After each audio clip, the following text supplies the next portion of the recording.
कांग्रेस से पैसा वसूल करने के लिए। तीन कुरान, एक कुरान जिस पर पढ़ के बख्श दिया जाए तुम्हारा बाप जन्नत में चला जाए, तीन पढ़े जा रहे हैं, क्यों नहीं जाएगा? साहब वो काफिर है। काफिर कहां है? नहीं, वो कलमा नहीं पढ़ता। जो कलमा तुम पढ़ते हो वो भी तो वही कलमा पढ़ता है। तुम कहते हो ला इलाहा इल्लल्लाह मुहम्मदुर रसूलुल्लाह, उसके यहां पर भी तो यही कलमा लिखा हुआ है। अथर्ववेद के 20वें कांड में, और पंडित मरने से पहले अपने बेटे को वही अंक ही के जुमले सिखलाता है, ला इलाहा हरणे पापन इल्लल्लाह परम पिदम, तू जो चाहे स्वर्ग तो जपे नाम मुहम्मदम। हाय मेरे बेटे, मरने से पहले ला इलाहा इल्लल्लाह पढ़ लेना, तेरे सारे पाप मिट जाएंगे। ला इलाहा हरणे पा इल्लल्लाह, ला इलाहा हरणे पापन इल्लल्लाह परम पिदम, ला इलाहा इल्लल्लाह पढ़ लेना, तेरे सारे पाप हरण हो जाएंगे, मिट जाएंगे। यही तो अल्लाह के नबी ने कहा था, इन्नल इस्लाम यहदिमु मा कान क़ब्ला, इस्लाम ले आओ। इस्लाम कब लाया जाता है? जब कलमा पढ़ा जाता है। मा कान क़ब्ला, जितने भी गुनाह तुमने किए हैं सारे के सारे गुनाह माफ हो जाएंगे। जो कलमा तुम पढ़ते हो वही तो वो भी पढ़ते हैं। फर्क इतना है। दलील क्या है? तुम खड़ी मूर्ति की पूजा कर रहे हो, वो पड़ी मूर्ति। एक पड़ी मूर्ति की, एक खड़ी मूर्ति की। ये शंकर भगवान की मूर्ति है, ये बड़े पीर साहब का या निजामुद्दीन औलिया का मजार है, ये अहमद रजा खां का मजार है। ये खड़ी मूर्ति है, ये पड़ी है। जो काम इस पे हो रहा है वही काम तो इस पे भी हो रहा है। वरना मुझे बता दो, हिंदू चुनरी चढ़ाए मूर्ति पे तो काफिर, तुम चादर चढ़ाओ तो पक्के मुसलमान, वो हार डाले तो काफिर, तुम फूल बरसाओ तो पक्के मुसलमान। ये कोई चीज खाने की मूर्ति पे चढ़ाए तो कहे प्रसाद, प्रसाद खाना हराम। यहां पर कोई चीज चढ़ाई जाए उसको कहो तबर्रुक है, और ये खाना बड़ा मुबारक। हिंदू मूर्ति धोकर उसका पानी पिए और कहे कि ये गंगा जल से ज्यादा पाक पवित्र है, इससे बीमारियां सही हो जाती हैं। मुसलमान और उसके मौके पर कब्र धोकर पानी उसके बोतलों में भरे और कहे कि इसके आगे तो जमजम भी फेल है, तो ये पक्का मुसलमान।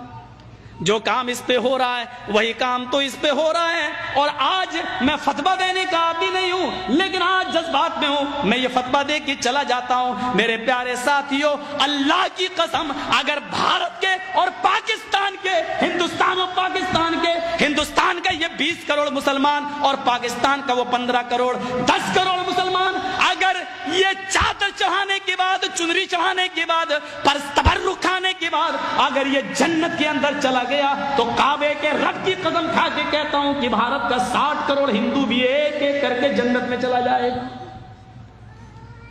और अगर भारत का हिंदू जन्नती नहीं है तो इतना याद रखना कि फिर तुम अपने मुसलमान होने का सर्टिफिकेट पेश करो।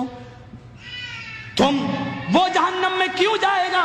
अगर वो इन कामों की वजह से जहन्नम में जा रहा है तो तुम ये काम क्यों कर रहे हो? तुम्हारे अंदर ये काम क्यों पाए जा रहे हैं? तुम भी तो वही काम कर रहे हो। अरे उसने तो फिर भी मूर्ति लगा रखी है, तुमने तो पता नहीं किसको गाड़ दिया और नाम ही उसके बदल दिए।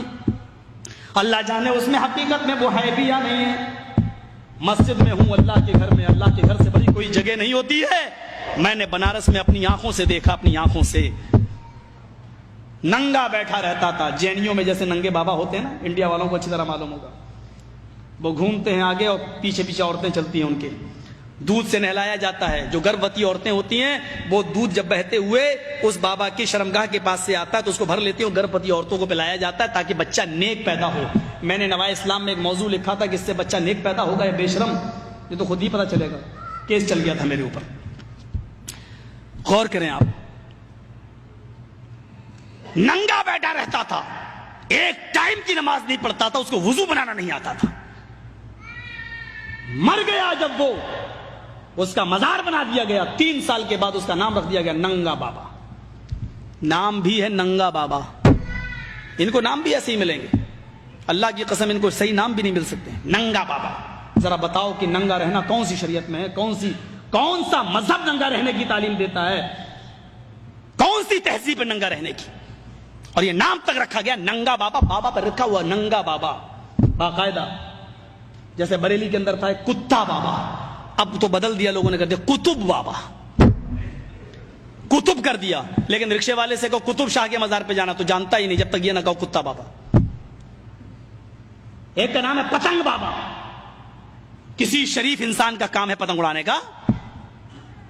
نام رکھا گیا پتنگ بابا. بنگلور سائڈ میں چلے جاؤ, مجھے میرے دوستوں نے دکھلایا جنگلی بابا. کون نام ہے؟ نام تو پہلے اچھے رکھ لو یار, نام تو کم سے کم صحیح رکھو. یہ تو جو یہاں ہو رہا ہے وہ کام یہاں ہو رہا ہے. یہ میں نے ہندو دھرم سے ایک توحید بتائی. رام چندر جی نے کہا کہ اس کے سامنے جھکو جو تمہارے رام کا بھی رام ہے. ذرا اولڈ ٹیسٹامنٹ سے ایک توحید سنیے, اولڈ تورات سے, اولڈ ٹیسٹامنٹ.